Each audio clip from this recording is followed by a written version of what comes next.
நம்ம இன்னைக்கு green chicken gravy மாதிரி மீல் மேக்கர் வச்சு செய்ய போகிறோம். ரொம்ப ருசியாக ரொம்ப நல்லாயிருக்கும். எப்படி செய்யுதுன்னு இப்போ பார்க்கலாம். சோயா பால்ஸ் மீல் மேக்கர் நல்லா வேக விடணும். சோயா பால்ஸில் உப்பு சாராது, அதனால இப்போ ஒரு அரை உப்பு போட்டுக்கோங்க. அப்புறம் கிரேவியில் அரை உப்பு போடும்போது நல்லா சாந்துடும். நல்லா பால் வெந்துருச்சு. இப்போ இதை இருத்துருவோம். இதை இருத்துட்டோம். இப்போ 6 முந்திரி பருப்பு, 5 பூண்டு, பச்சை மிளகாய் இது உரைக்கும். நாட்டு மிளகா நான் 6 மிளகா போடுறேன். நீங்கள் உங்களுடைய உரைப்புக்கு தகுந்த அளவுக்கு நீங்கள் கூடவோ குறையவோ சேர்த்துக்கலாம். ஒரு கைப்பிடி அளவு மல்லி,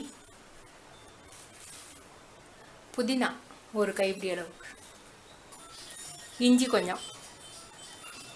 கொஞ்சமாக தண்ணி ஊற்றிக்கோங்க.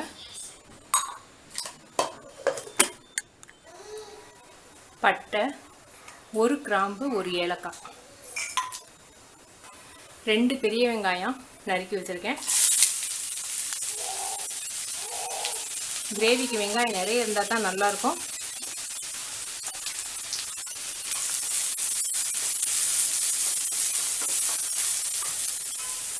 வெங்காயத்தோட கலர் நல்லா மாறட்டும். இப்போ இதில் 1 டீஸ்பூன் மல்லி பவுடர், அரை டீஸ்பூன் ஜீரக powder, 1/4 teaspoon garam masala powder,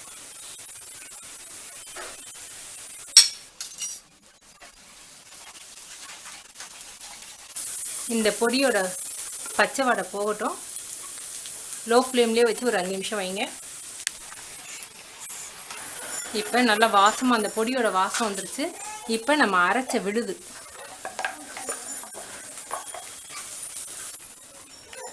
இந்த அரைச்ச விழுதோட பச்சை வாடை போகட்டும்.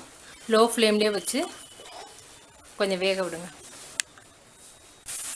தேவையான அளவுக்கு உப்பு,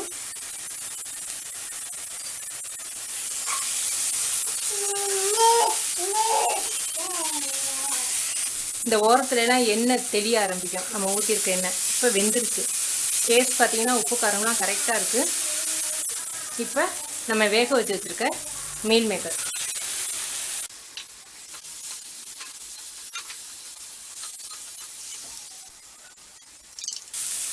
ரெண்டு டேபிள் ஸ்பூன் அளவுக்கு தயிர்,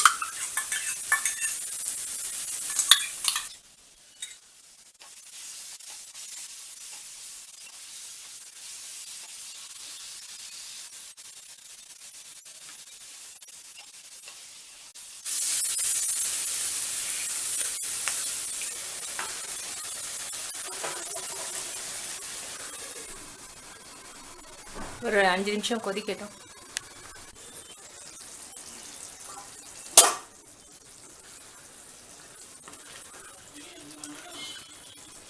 சூப்பரான கிரேவி ரெடி.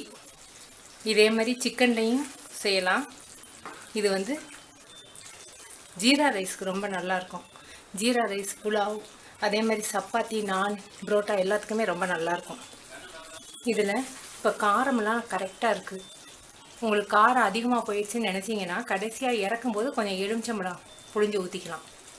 நீங்கள் செஞ்சு பார்த்துட்டு உங்கள் கமெண்ட்ஸ் எனக்கு சொல்லுங்கள். தேங்க்யூ.